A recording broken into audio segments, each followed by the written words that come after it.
বাস্তুশাস্ত্ৰ অনুসৰি কিছুমান বস্তু যদি ঘৰখনত আৰু ঘৰৰ চৌহদত থাকে তেন্তে তাক অমংগল বুলি কোৱা হয় আৰু সেই ঘৰখনত দেৱী লক্ষ্মীয়ে প্ৰৱেশ কৰাটো বাদেই এবাৰ ঘূৰিও নাচায়, ফলত ঘৰখন দুখীয়া হৈ পৰে। আহকচোন জানো আমি এই কাৰণসমূহ। মকৰা জাল। ঘৰত মকৰা জাল বন্ধা অতি অশুভ। ঘৰখনত মকৰা জালেৰে ভৰি থাকিলে আহিব লগা ধন সম্পদ হাত লগাৰ আগেৰে হেৰাই যাব। মকৰাই মেৰিয়াই জাল দিয়াৰ দৰে অশুভ শক্তিয়ে ঘৰখনত মেৰিয়াই ধৰিব। এনে ঘৰত মা লক্ষ্মীয়ে প্ৰৱেশ নঘটে। ভঙা-চিঙা আইনা। ঘৰত ভঙা-চিঙা আইনা বা কাঁচৰ টুকুৰা, ভাঙি যোৱা বাল্ব, বটল আদি নাৰাখিব।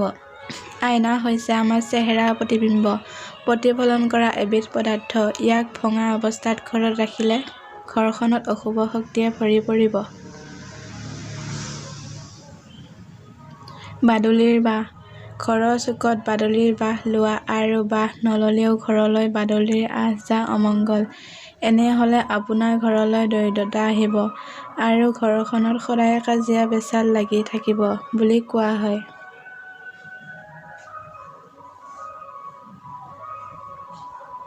দেৱাল আৰু ছাদ ফটা। ঘৰৰ দেৱাল বা ছাদ আদি ফাটিছে বা এৰি গৈছে তেতিয়াহলে তেনেকৈ বহুদিন নাৰাখিব। ইয়াক সোনকালে মেৰামতি কৰাই লব, নহলে ঘৰখনত অশুভ শক্তিয়ে বাহ লব আৰু ধন, অৰ্থ, গৃহত প্ৰৱেশ কৰা পথ ৰুদ্ধ হৈ যাব। ঘৰখনত অপায় অমংগল, কাজিয়া-পেচালেৰে ভৰি পৰিব।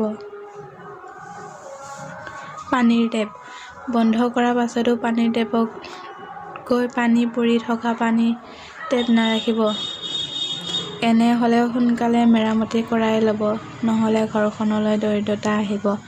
কিয়নো এনে বস্তু থকা ঘৰত টকা-পইচা ধৰি ৰাখিব নোৱাৰিব। টোপ টোপকৈ হাতৰ পৰা ওলাই যাব আৰু যিমান চেষ্টা কৰিলেও ঘৰখনত অশান্তি দূৰ নহয়। উক্ত লেখা ইণ্টাৰনেটৰ পৰা সংগ্ৰহ কৰা তথ্যৰ ওপৰত আধাৰিত।